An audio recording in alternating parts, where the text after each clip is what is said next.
Alhamdulillahi Rabbil Alamin. Wal aqibatu lil muttaqin. Wala udwana illa ala dhalimin. Ashhadu an la ilaha illallah wahdahu la syarikalah. Waliyus salihin. Wa ashhadu anna Muhammadan abduhu wa rasuluhu wa khatamun nabiyyin. Sallallahu alaihi wa ala alihi wa ashabihi. Wa man tabi'ahum bi ihsanin ila yaumiddin, amma ba'd. Ikhwani fiddin wa akhwati fillah rahimani wa rahimakumullah. Alhamdulillah, kita bersyukur kepada Allah Subhanahu wa taala.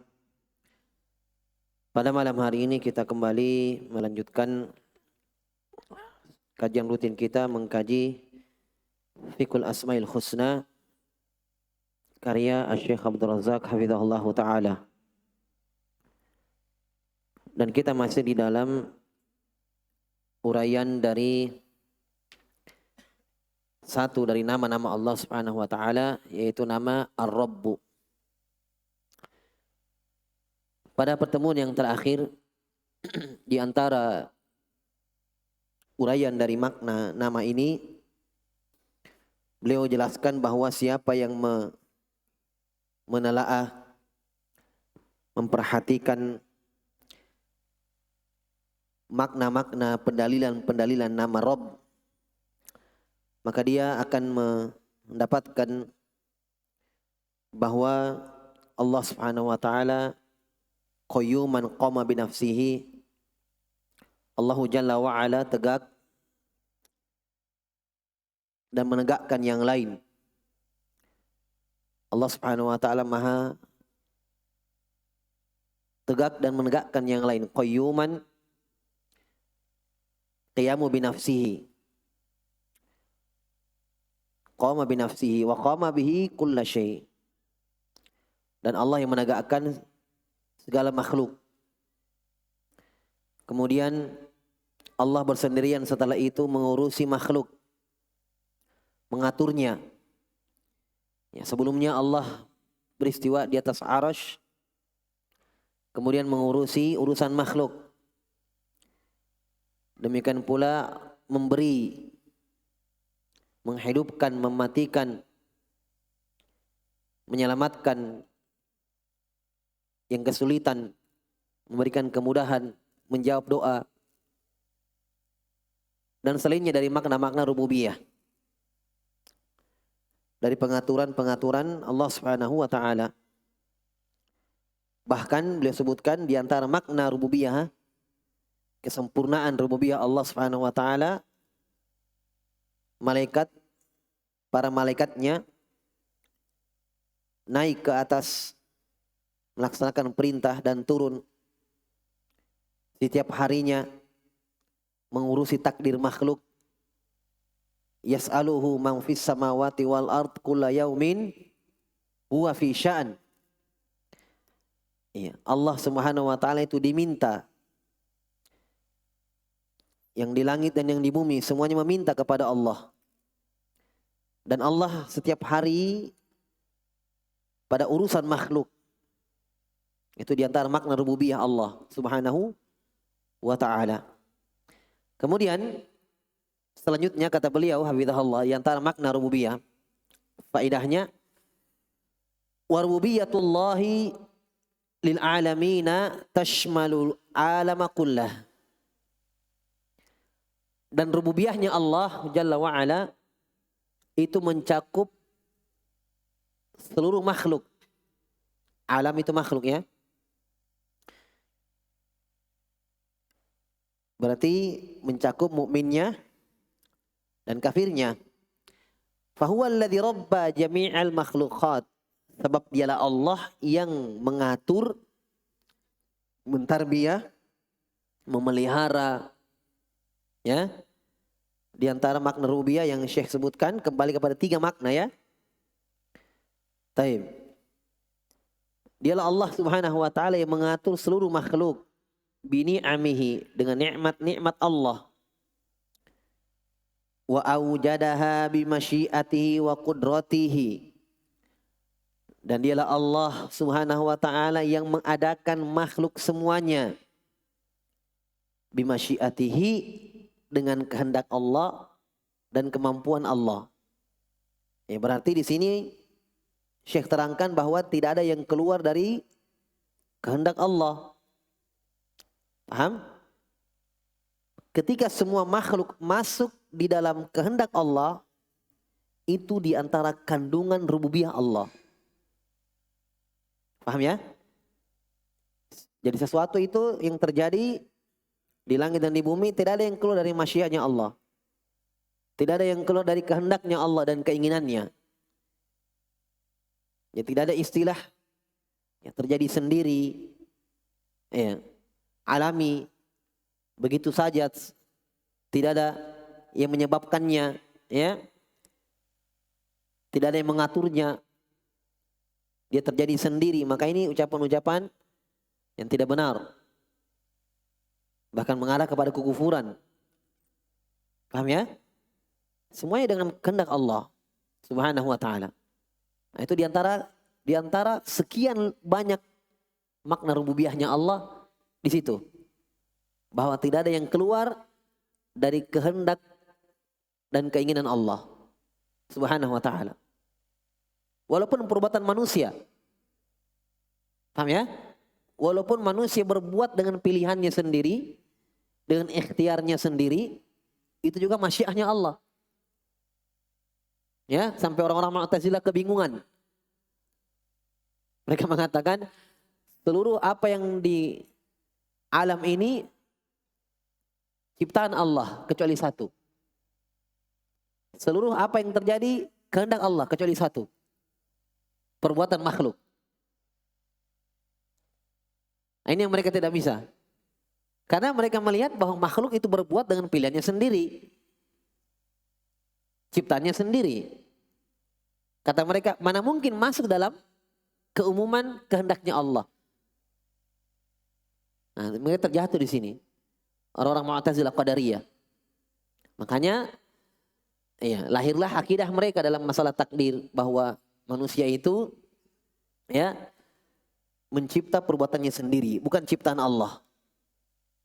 Kehendak manusia, kehendaknya sendiri. Tidak ada kaitannya dengan kehendaknya Allah. Kalau ditanya kenapa kalian meyakini seperti itu? Ya. Karena mereka menganggap bahwa Allah hanya menghendaki dan mencipta yang baik-baik. Sementara perbuatan makhluk ada yang buruk. Kekufurannya, maksiatnya. Nah, dosa-dosanya, pelanggarannya, kedurhakaannya. Itu dari makhluk. Kata mereka, kalau Allah yang cipta itu dengan kehendak Allah, Allah juga yang siksa. Zalim Allah. Lihat ya, tersyubhati mereka ini. Kacau pikirannya. Nah, sehingga dikatakanlah mereka Qadariyah. Orang yang menolak takdir. Mungkin niatnya bagus untuk mensucikan Allah dari kezaliman. Ya, untuk lari dari keterpaksaan hamba. Karena mereka menganggap kalau Allah yang cipta dan menghendaki perbuatannya hamba, berarti hamba terpaksa. Karena belum hamba lakukan, sudah ditakdirkan. Iya. Belum dia lakukan, sudah dicipta, sudah ada. Sudah tersedia. Nah, sudah tertulis. Berarti hamba terpaksa. Nah, untuk lari dari keterpaksaan ini, maka putus. Kalau begitu manusia berkehendak sendiri, ya, mencipta perbuatannya sendiri. Dalam hadis yang disebutkan, walaupun hadisnya lemah, maknanya benar. Al-Qadariyatu majusu hadhil ummah. Al-Qadariyatu majusi hadhil ummah. Qadariyah itu majusinya umat Islam. Maksudnya apa? Mirip keyakinannya dengan Majusi. Majusi itu meyakini dua Tuhan. Pencipta kegelapan dan pencipta cahaya. Makanya mereka menyembah api. Karena mereka melihat api yang menciptakan cahaya. Nah, kalau mereka menganggap saya mencipta perbuatan saya sendiri, kalian juga mencipta perbuatan kalian sendiri, bukan ciptaan Allah Subhanahu wa taala, berarti ya menetapkan banyak pencipta. Sementara Allah berfirman dalam Al-Qur'an, "Wallahu khalaqakum wa ma ta'malun." Allah mencipta kalian wahai manusia dan perbuatan-perbuatan kalian. Menyisi ayat Al-Qur'an. Paham ya? Kehendak manusia juga kehendak Allah. Di bawah kehendaknya Allah. Allah berfirman, "Wa ma tasya'una illa ayyasha'allahu rabbul alamin." Tidaklah kalian berkehendak wahai manusia kecuali kehendak kalian itu di bawah kehendaknya Allah. Allah yang atur. Walaupun sekali lagi bahwa kita memilih apa yang kita mau lakukan. Tidak ada keterpaksaan. Paham ya? Diberikan kehendak, diberi pilihan, akal, tidak gila. Perintah jelas, larangan jelas. Halal jelas, yang haram jelas. Silahkan kalian pilih. Kalian mau kemana? Liman sya'a falyakfur, wa man sya'a falyakfur, wa man sya'a falyu'min. Inna atadana lidzalimina naron, ahata min suradiquha. Wa man sya'a falyu'min, wa man sya'a falyakfur. Inna atadana lidzalimina naron, ahata bim suradiquha. Siapa yang mau kafir silahkan. Ya, siapa yang beriman silahkan. Ya, pilihan kita yang memilihnya. Nah, makanya seorang itu ketika beramal, memilih yang baik, itulah yang namanya taufik. Paham ya? Allah yang kehendaki, Allah yang bimbing. Ya, ke jalan yang benar. Allah tuntun. Sehingga dia memilih yang baik-baik. Ya, bisa menahan hawa nafsunya, meninggalkan yang haram. Allah yang bimbing semuanya, Allah yang tuntun itu. Makanya dikatakan, ya, di bawah kehendak Allah. Allah yang berikan guru, Allah yang berikan teman yang saleh. Kan begitu kan? Ini Allah Subhanahu wa taala yang mengaturnya.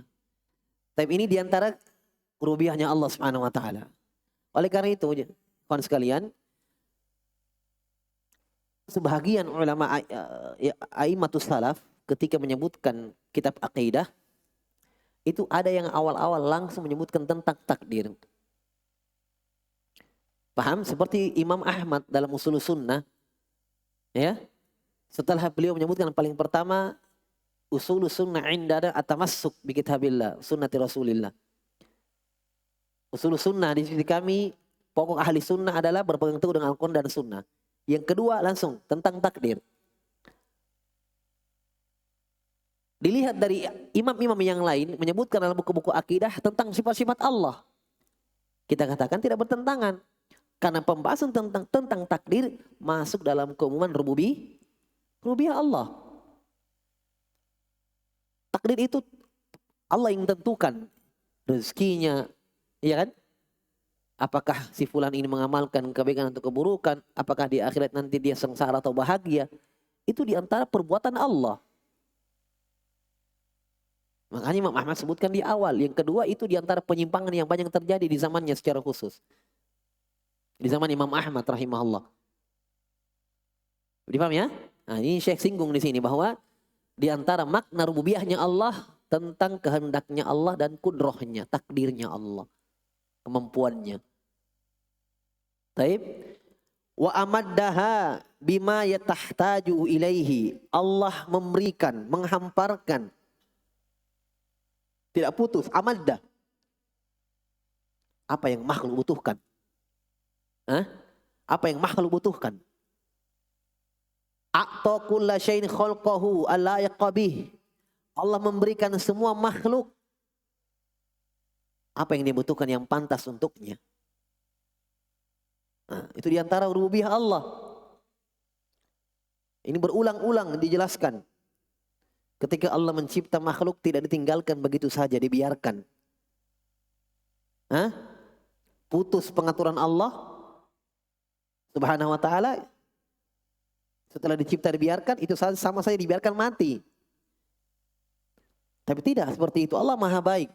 Setelah Allah cipta, ya, diberikan rezekinya, diberikan makanan dan minuman, ya, diberikan tempat tinggal, ya. Sabbih isma rabbikal a'la alladzi khalaqa fasawwa walladzi qaddara fahada. Ingatlah, sebutlah nama Rabbmu ya Muhammad yang mencipta, fasawwa, dan menyempurnakan ciptaan itu. Dan seterusnya dari perbuatan-perbuatan Allah Subhanahu wa taala. Tsumma hada. Ini persis ya, sama. Tsumma hada, setelah Allah cipta, Allah berikan makanan, Allah hidupkan, tumbuh besar, iya. Asupannya tidak putus dari masih janin. Iya. Allah sudah berikan rezeki janin itu. Belum bekerja, belum apa-apa, sudah Allah jamin rezekinya. Melalui satu jalur rezeki, tali, pusar. Keluar, putus. Jalur rezekinya Allah ganti dua, air susu ibu. Nah, itu makna amadda tadi, amadda. Terus dihamparkan, tidak putus. Hah? Besar. Rezekinya masih terus ada. Tsumma hada kulla makhluk. Allah beri petunjuk. Sekarang lihat, ketika Allah mengatur, mencipta, memberikan rezeki. Kira-kira bagaimana ketika Allah misalnya tidak mengutus Rasul, tidak ada Al-Quran. Hah? Sementara Allah perintah kita untuk taat kepadanya. Tujuan Allah cipta kita untuk beribadah kepadanya. Liya'budun.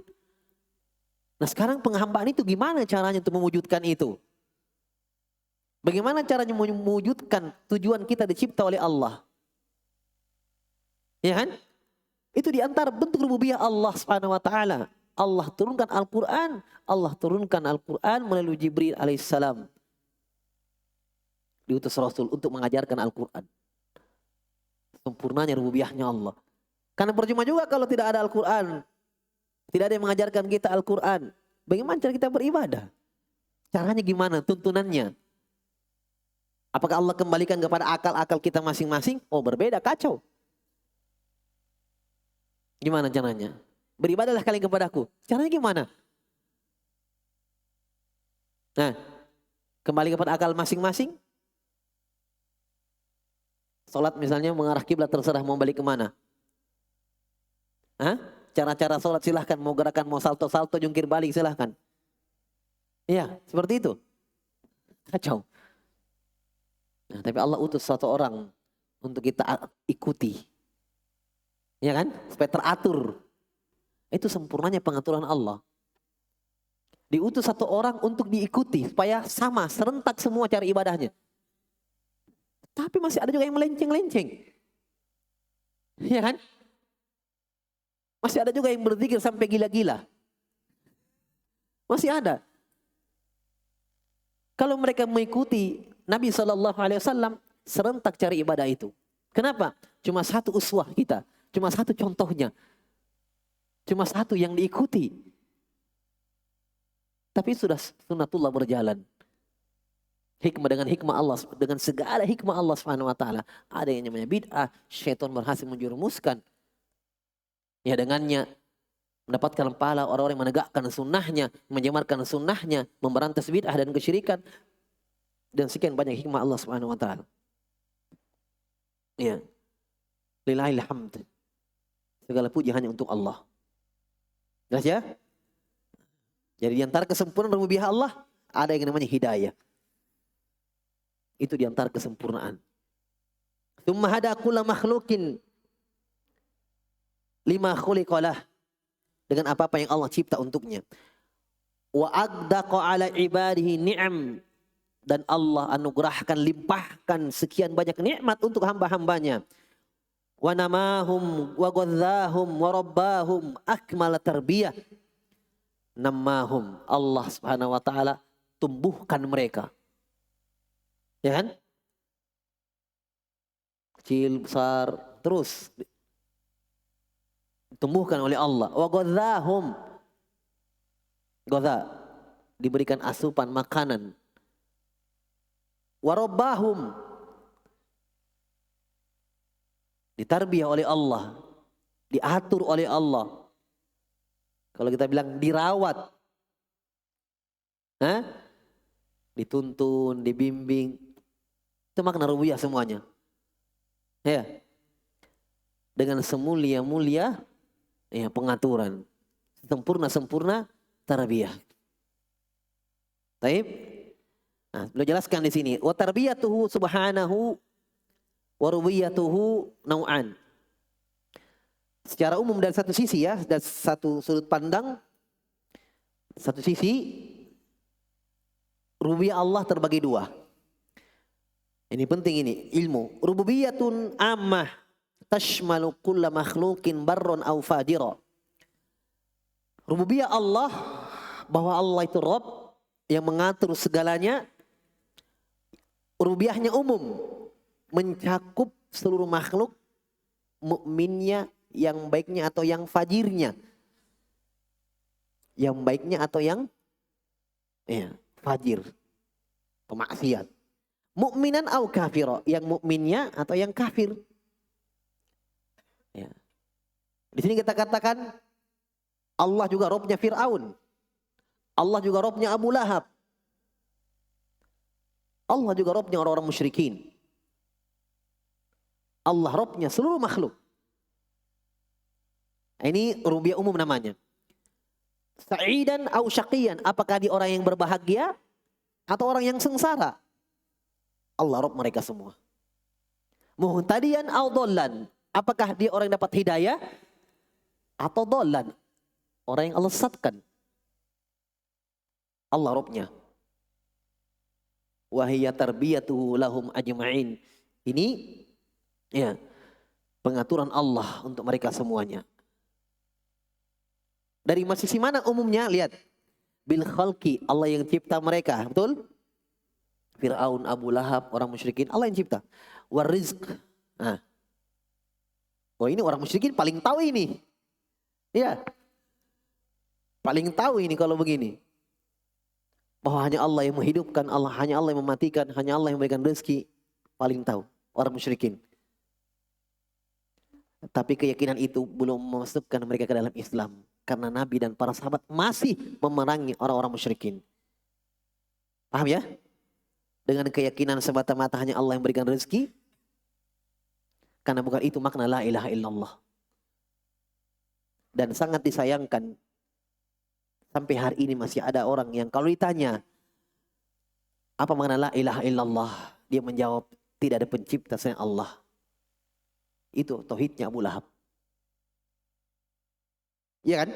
Kalau mengaku tidak ada pencipta selain Allah, mereka sudah akui. Ya. Pengamalannya mereka masih menyembah berhala. Berarti itulah makna la ilaha illallah. Ketika mengesahkan Allah, meninggalkan segala penghambaan selain Allah Subhanahu wa taala. Adapun kalau masih sekedar meyakini Allah pencipta, Allah yang mengatur alam, belum cukup sampai di situ. Paham ya? Nah, ini tarbiyah umum. Wat tadbir wal in'am. Allah yang mengatur dan Allah yang beri nikmat. Wal ata wal mana, Allah yang memberi, Allah yang menahan.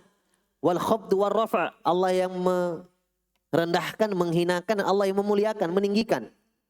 Wal ihya, menghidupkan, wal imata, mematikan. Wat tauliyah wal azl.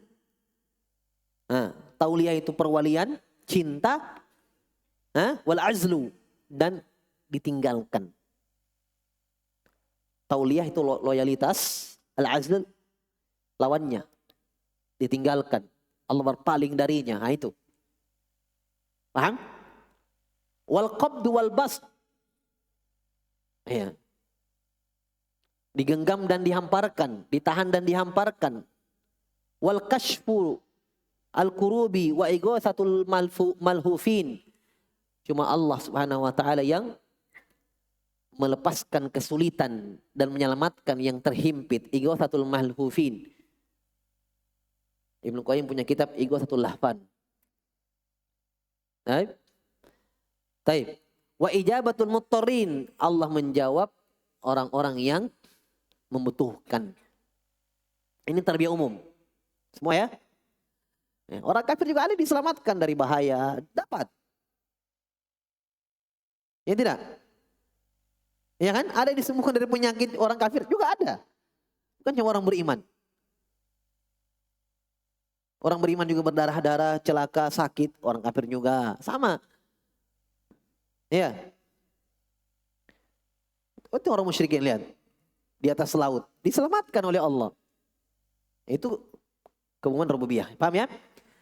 Allah berfirman, yas'aluhu man fis samawati wal ard. Kulla yaumin huwa fi sya'an. Langit dan bumi semuanya itu meminta kepadanya. Dan Allah subhanahu wa ta'ala setiap hari dalam urusan hambanya. Baik, sudah? Umum ya? Lebih lanjut. Wa tarbiyatun khassah li awliyai. Ini, lihat. Ini rububiyah khusus. Rububiyah khusus. Kalau dikatakan Allah, Robnya Ibrahim alaihissalam. Allah, Robnya para nabi dan para wali. Orang-orang soleh, orang beriman. Beda maknanya. Lihat ya perbedaannya. Ada makna Rob, tarbiyahnya Allah. Ya. Yang khusus untuk wali-walinya.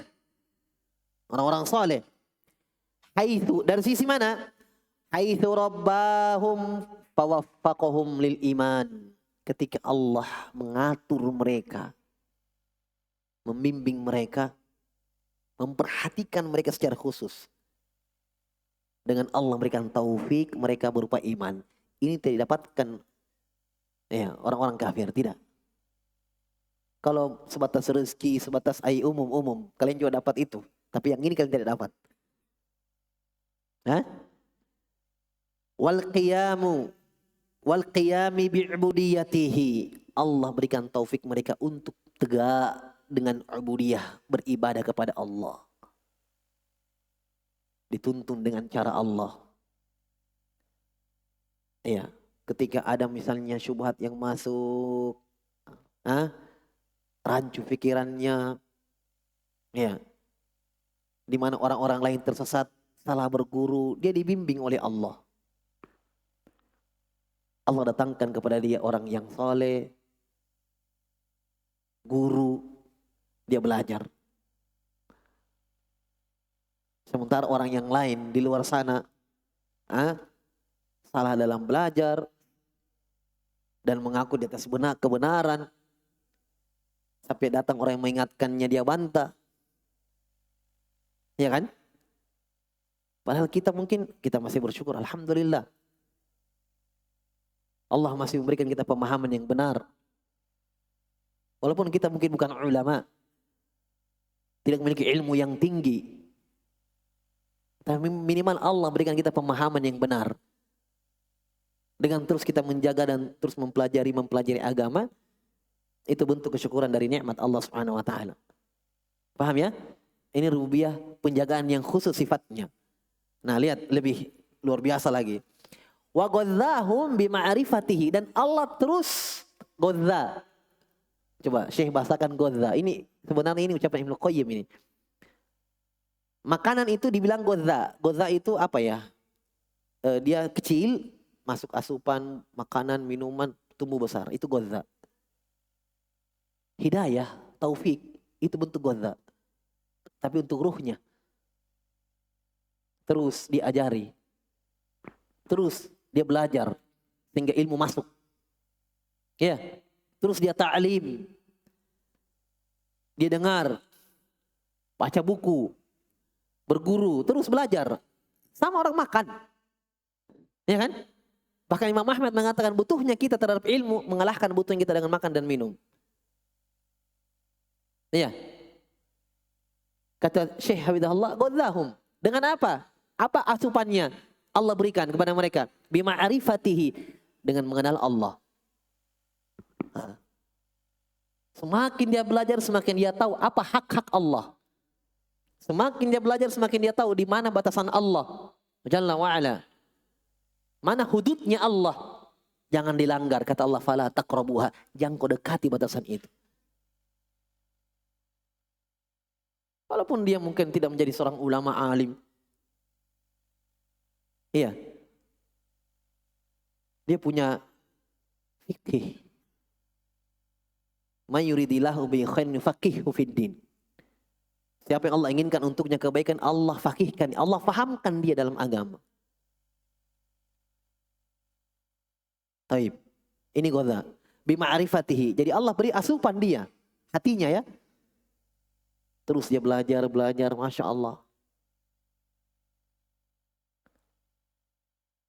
Jangan merasa, kadang ada yang merasa, saya ini dari satu sisi ya. Saya sudah lama taklim ini, bertahun-tahun sudah. Kayak tidak ada apa-apanya. Tidak ada peningkatan.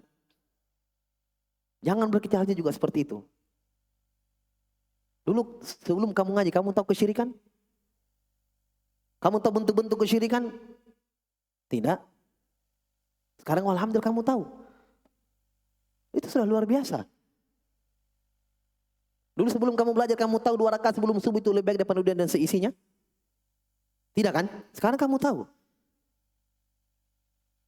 Dulu sebelum kita belajar, kita tidak tahu ternyata 2 rakaat sebelum subuh khair minad dunya wa ma fiha. Sekarang kita tahu. Bertambah ilmu itu. Tinggal kita mengamalkannya atau tidak.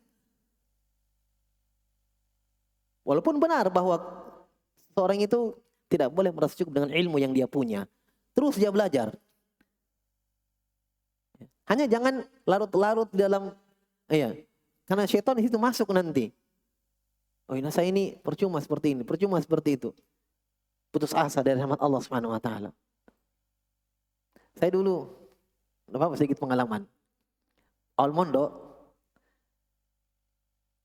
berbulan-bulan merasa hampir berhenti.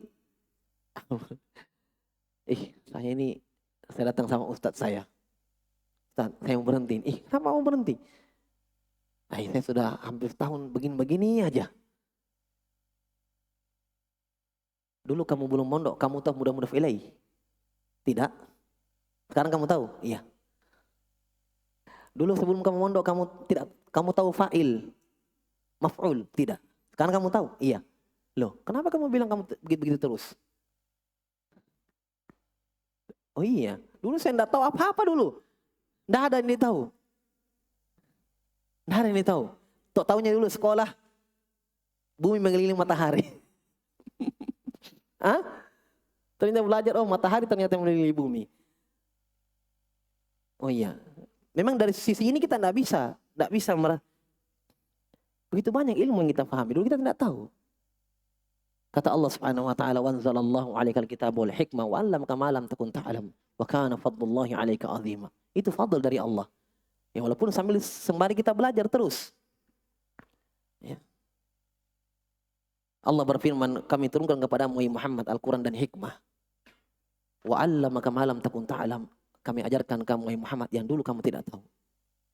Wa kana fadlullahi 'alaika 'azima. Keutamaan Allah untuk Muhammad besar.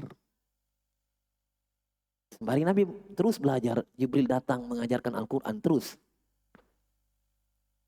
Jelas ya? Intinya tidak ada yang instan. Terus memang mempelajari agama Allah Subhanahu wa taala. Tapi dari satu sisi kita bersyukur kepada Allah. Ya kan? Allah ajarkan kita dari dulu. Tidak ada yang kita tahu jamaah sekalian. Tidak ada. Jahil betul. Bahkan jahil murakkab. Jahil kuadrat. Nah. Kan alhamdulillah walaupun masih seadanya. Tapi nikmat besar. Yang penting tahu, paham itu ilmu apa. Oh ternyata ilmu yang Allah puji dalam Al-Quran bukan ilmu dunia, ilmu syar'i, ilmu agama, pemahaman, ma'rifah ini.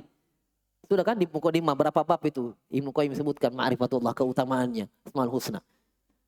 Ma'rifah. Taib wal inabati ilaihi. Allah berikan asupan tambahan ilmu. Ya. Sehingga apa? Dengannya dia mengenal Allah. Dia selalu kembali inabah kepada Allah.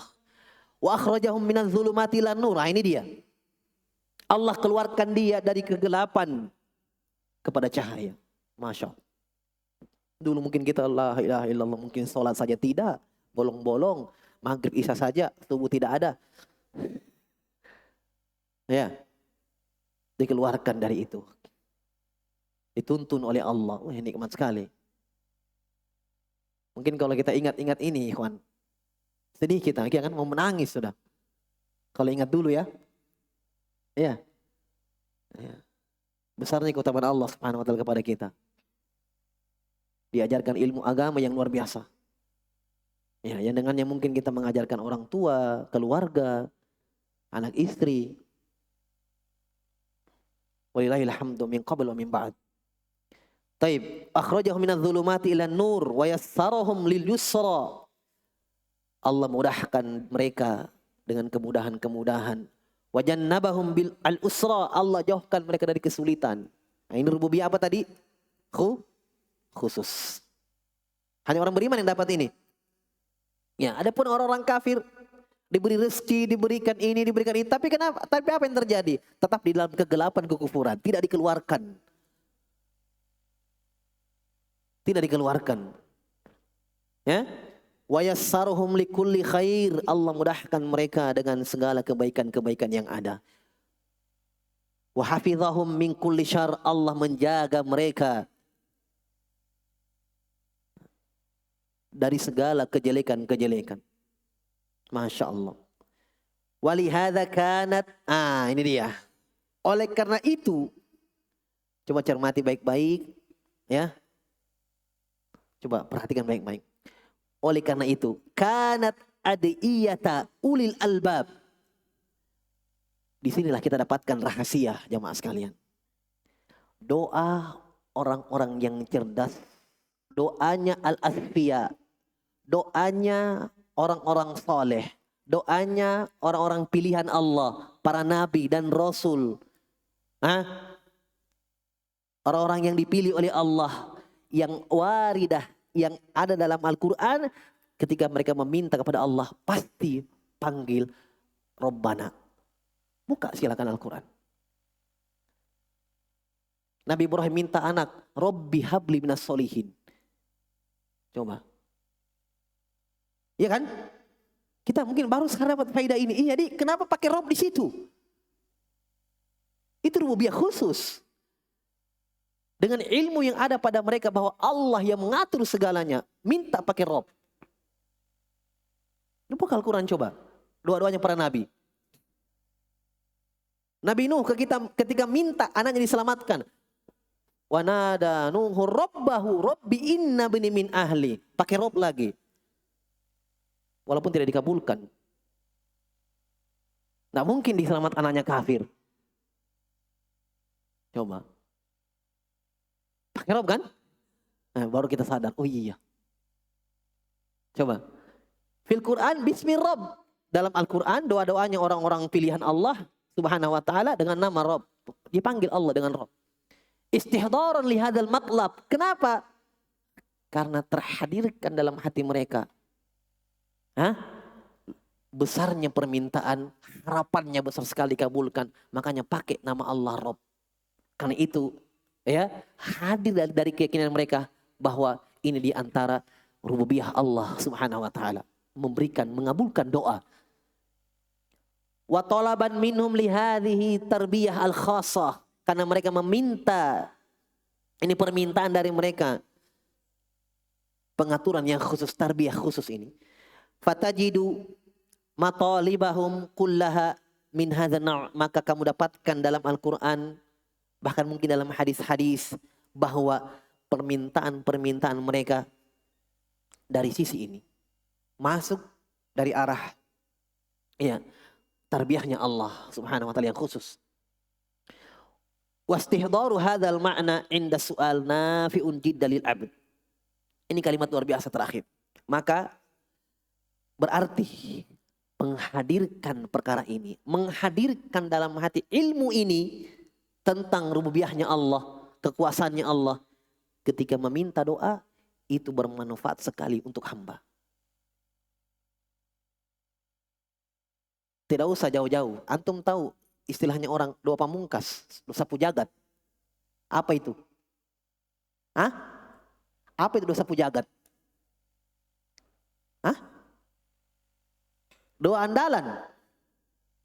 Rabbana atina. Rabb di situ. Nah, baru sadar nih.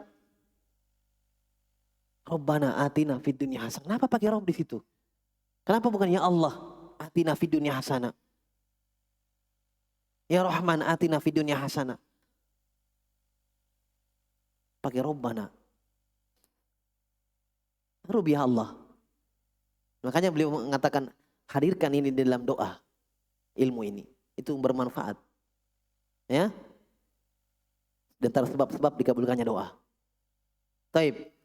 Kemudian kata beliau, "Tsumma inna imanal 'abdi billahi rabban yastalzimu ikhlasul ibadah lahu wa kamalal dzulli wa baina yadayhi." Kemudian keimanan hamba kepada Allah bahwa Allah itu Rabb, Allah yang mengaturnya, Allah yang menguasainya. Itu mengharuskan konsekuensinya dia harus mengikhlaskan ibadah hanya untuk Allah. Di antara konsekuensinya ya kesempurnaan zul, kesempurnaan menghinakan diri kepada Allah. Kalau memang diakui bahwa Allah Rabb, konsekuensinya betul-betul tunduk dan pasrah kepada Allah Subhanahu wa taala. Qala ta'ala wa ana rabbukum fa'budun. Masya Allah. Kata Allah, saya ada Rabb kalian, fa'buduni. Kalau begitu sembahlah aku. Kalau kalian mengakui saya Rabbmu.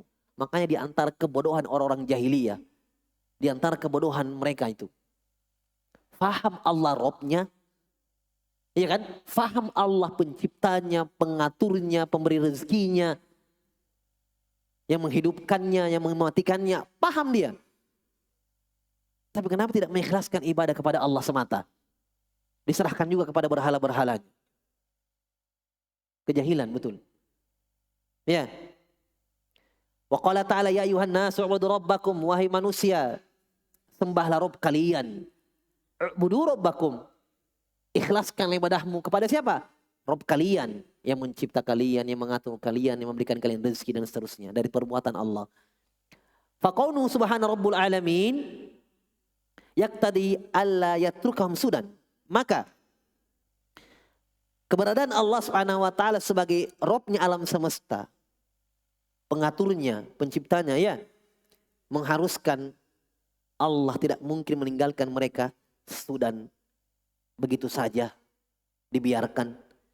Wahamalan ya, dibiarkan, tidak ada perintah, tidak ada larangan. La yu'maruna wa la yunhaun, mereka tidak diperintah, tidak dilarang. Tidak. Bal khalaqahum li ta'atihi. Bahkan Allah mencipta mereka, memberi mereka rezeki untuk apa? Untuk mentaatinya.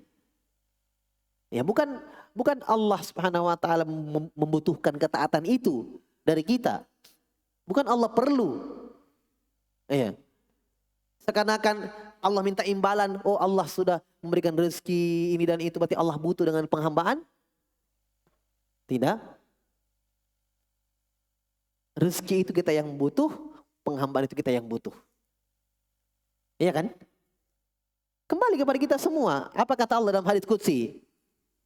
Ya ibadi innama hiya a'malukum uhsiha lakum tsumma uwaffikum iyyaha.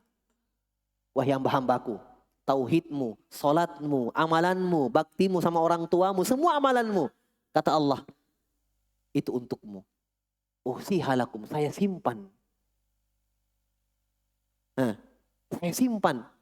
Tsumma uwaffikum iyyaha. Kemudian saya akan kembalikan dengan penuh. Bukan Allah yang butuh, kita yang butuh itu. Ya kan? Rezeki Allah berikan, ibadah juga untuk kita sendiri. Taib. Wa aujadahum li'ibadatihi. Allah Subhanahu wa taala mengadakan mereka makhluk itu untuk beribadah kepadanya. Fasaidu minhum man ata'ahu wa abadah. Maka yang beruntung dari makhluk, yang berbahagia dari makhluk adalah yang mentaati Allah dan menyembah Allah. Wasyaqiyyu minhum, dan yang sengsara dari makhluk itu adalah man asahu, yang bermaksiat kepadanya, wattabahawahu, dan mengikuti hawa nafsunya. Itu yang Allah serupakan dalam Al-Qur'an dengan binatang. Cuma hidup, makan, tidur, tidak ada ibadah. Ya.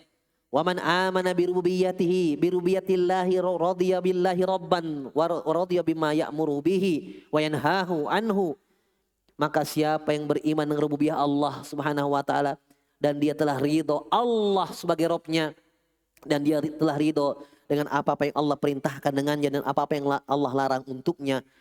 Ya, wa yuqsimuhu lah, dan dia ridho dengan apa yang Allah bagikan untuknya. Wa yuqaddiru alai, dia telah ridho apa yang Allah takdirkan untuknya. Makanya selalu ucapannya kalau dia mendapatkan hal-hal yang tidak mengenakan, qadarullah wa masyafa'al, qadarullah wa masyafa'al. Alhamdulillah ala kulli hal, alhamdulillah ala kulli hal. Itu bentuk keridoannya, kerelaannya dengan rububiyahnya Allah. Kenapa? Dia yakin Allah yang tentukan semuanya. Berarti tidak ada apa? Tidak ada keluh kesah, tidak ada meraung-raung, meratap dan seterusnya. Tidak ada. Ya, itu rahasia dari keimanan kepada rububiyah Allah Subhanahu wa taala. Wa yu'tihi iyahu, dia ridho dengan apa yang Allah berikan untuknya. Wa yamna'uhu minhu, dia ridho dengan apa yang Allah halangi untuknya. Dia minta ini, ya ditunda. Dia minta itu, tidak diberikan. Oh ya, berarti Allah ingin yang terbaik, bukan yang ini. Selesai. Ya. Kalau diberi dia bersyukur, kalau ditahan dia bersabar. Itu yamna. Tahan ya, tidak diberi. Ya. Wa matalam yardo, tapi kalau dia tidak ridho bidzalik, dengan apa yang Allah bagikan untuknya, apa yang Allah berikan untuknya, apa yang Allah takdirkan untuknya, apa yang Allah larang untuknya darinya, dia tidak ridho, lam yakun muhaqqiqan ridho billahi rabban, berarti dia belum mengaplikasikan dengan benar ucapan mulutnya, ucapan lisannya bahwa dia ridho Allah sebagai Rabb. Masya Allah. Berarti dia belum. Baru di lisan dia mengatakan Allah Rabbi, Allah Rabbi. Hah? Cuma di lisan dia kata ya Rabb, ya Rabb. Tapi tidak ridho. Hah? Dengan takdirnya, pembagiannya, pemberian Allah. Iya, belum dia mengaplikasikan, mewujudkan keridoannya kepada Allah sebagai Rabbnya min kulli wujuh, dari segala sisi. Wa fil hadis, lihat dalam hadis kata beliau, zaqa ta'mal iman man radhiya billahi rabban wa bil islami dinan wa bi Muhammadin sallallahu alaihi wasallam rasulan, rawahu Muslim. Dia akan merasakan lezatnya iman. Siapa? Man radhiya billahi rabban, siapa yang ridho Allah sebagai Rabbnya. Masya Allah. Orang yang ridha Islam sebagai agamanya dan Muhammad sebagai utusan Allah Jalla wa'ala. Wahada wa inna. Taib. Wahada wa inna syuhudal abdi infirada Rabbi tabarak wa ta'ala bil khalqi wal hukmi wa annahu ma sya'a kana wa ma lam yasha' lam yakun wa annahu la tataharraku dzurratun illa biiznih wa annal khalqa makhuruna tahta qabdatihi wa annahuma min qalbin illa wa huwa baina usbi'ain min asabihi in syaa ay yuqimahu aqamah wa in syaa ay yuzighu azagha fihi tahqiqun limaqami iyyaka na'budu wa iyyaka nasta'in ilman wa halan fayasbutu qadamul abdi fi tauhid rububiyah. Masya Allah. Kata beliau, ini ilmu ini ya, wa inna syuhudal abdi, bahwa persaksian hamba, keyakinan hamba bahwa bersendiriannya Allah Subhanahu wa taala dalam mengatur seluruh alam. Rabbnya, rububiyah Allah. Iya, dengan penciptaan Allah, hikmah Allah, dia meyakini bahwa apa yang Allah kehendaki itu pasti terjadi. Ya, dan apa yang Allah tidak kehendaki pasti tidak terjadi. Dia meyakini bahwa tidak ada pergerakan seekor semut pun kecuali dengan izin Allah. Ya, dia meyakini bahwa makhluk semuanya makhurun, diatur, dikuasai oleh Allah, di bawah genggaman Allah. Hah? Dan dia meyakini bahwa tidak ada satu hati pun kecuali berada di dua jari jemari Allah Subhanahu wa taala. Kalau Allah inginkan, Allah tegakkan hatinya istiqomah, lurus, ya. Kalau Allah inginkan hatinya menyimpang, Allah buat dia menyimpang. Maka ini kata beliau adalah bukti, ya, pengaplikasian dari ucapan hamba dalam salatnya. Iyyaka na'budu wa iyyaka nasta'in. Itu pengaplikasiannya. Masya Allah, banyak-banyak orang yang coba baca iyyaka na'budu wa iyyaka nasta'in. Iyyaka na'budu wa iyyaka nasta'in. Dapat musibah, nangis-nangis, teriak-teriak. Ya kan di situ larinya. Kalau kamu mengaku bahwa ya Allah yang kamu sembah, Rabbmu Allah Subhanahu wa taala, ya, terima semuanya pengaturannya. Termasuk takdirnya. Ya. Kata beliau, ilman wa halan, itu bentuk pengaplikasian secara ilmu dan pengamalan. Maka hasilnya, maka fayasbutu qadamul abdi, maka akan kuatlah kedua kakinya. Maksudnya istiqomah dia. Iya. Kuat dia di dalam mentauhidkan Allah Subhanahu wa taala fi tauhid rububiyah, tsumma yarqa minhu sa'idan ila tauhid ilahiyah. Setelah itu dia naik ke tingkatan selanjutnya kepada ya konsekuensinya itu tauhid uluhiyah. Tauhid al-uluhiyah. Fa innahu idza tayaqqana dzalika lam yattakhidh siwaha subhanahu ilahan ma'budan.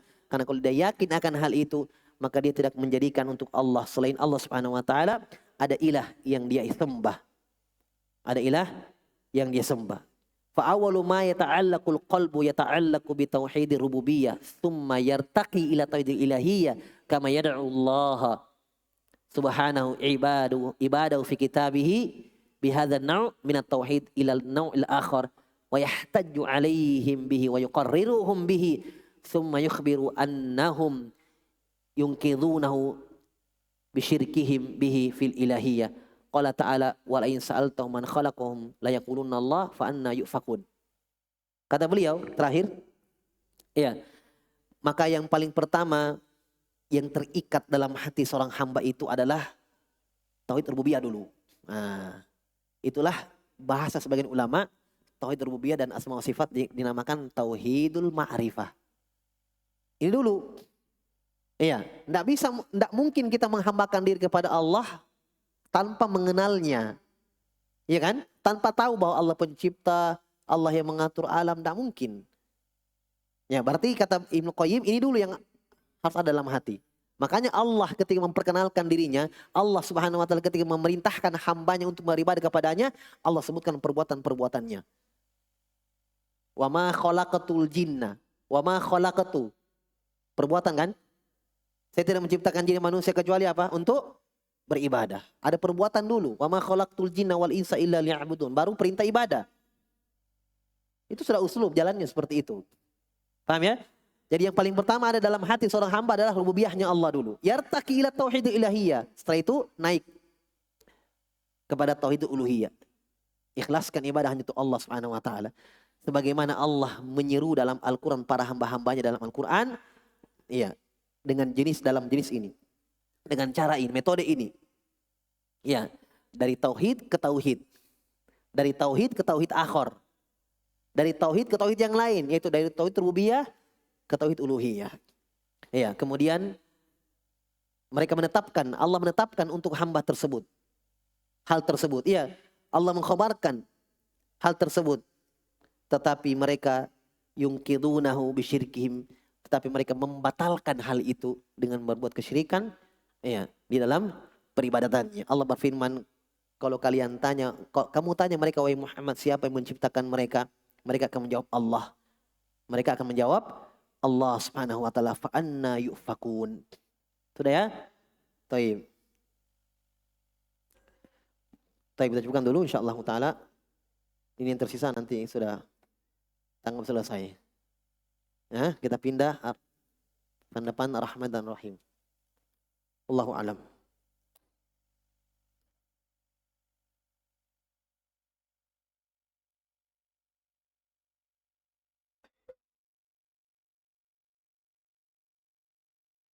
Man arafa nafsahu faqad arafa rabbahu. Ada hadis seperti ini. Allahu a'lam. Saya tidak pernah dengarkan. Bukan hadis kayaknya ini.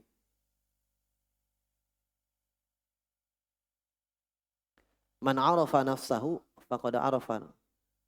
Kalau memang ada, bagaimana penjelasannya? Iya jelas maknanya. Kalau memang ada ya. Artinya siapa yang mengenal dirinya, maka dia mengenal Robnya. Maksudnya pada dirinya, kata Allah, wa fi anfusikum afala tubsirun. Pada diri kalian itu ada tanda kebesaran Allah. Paham? Nggak usah jauh-jauh lihat ini, lihat itu. Lihat kau dirimu saja kamu lihat. Bercerminkah? Ya, lihat tanda-tanda kekuasaan Allah. Bagaimana sempurnanya ciptaan Allah Subhanahu wa taala. Maka dengan itu kamu ya minimal kamu tahu bahwa Rabbmu itu ya maha baik, mencipta, ya Al-Hakim dan seterusnya. Itu maksudnya ya. Wih, banyak.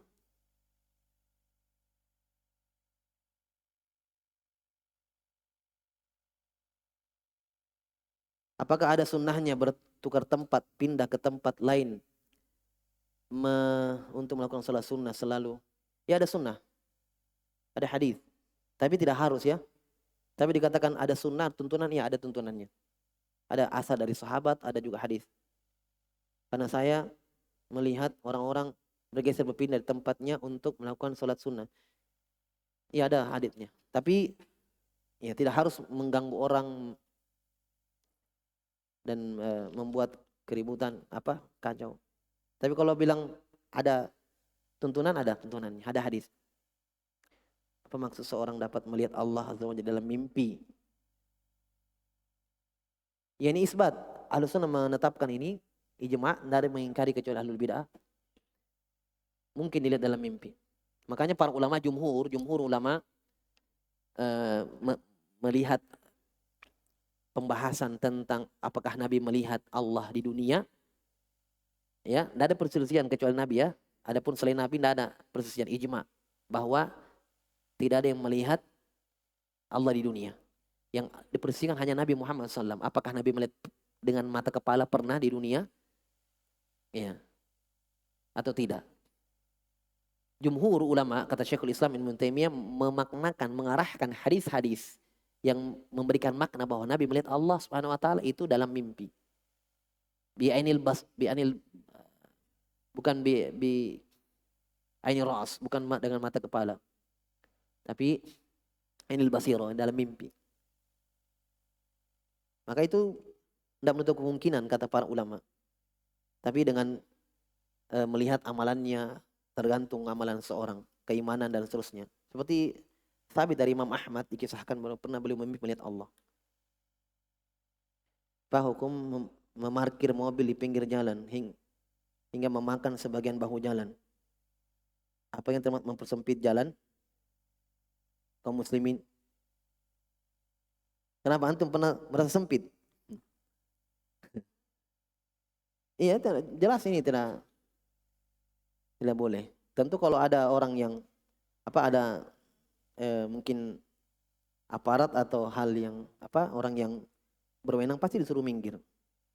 Itu jelas mengganggu jalan, bersempit jalan. Allah taala misab, kita coba subhanakallahumma hamdika asyhadu an la ilaha illa anta astaghfiruka wa atubu ilaik wa akhiru da'wana alhamdulillah.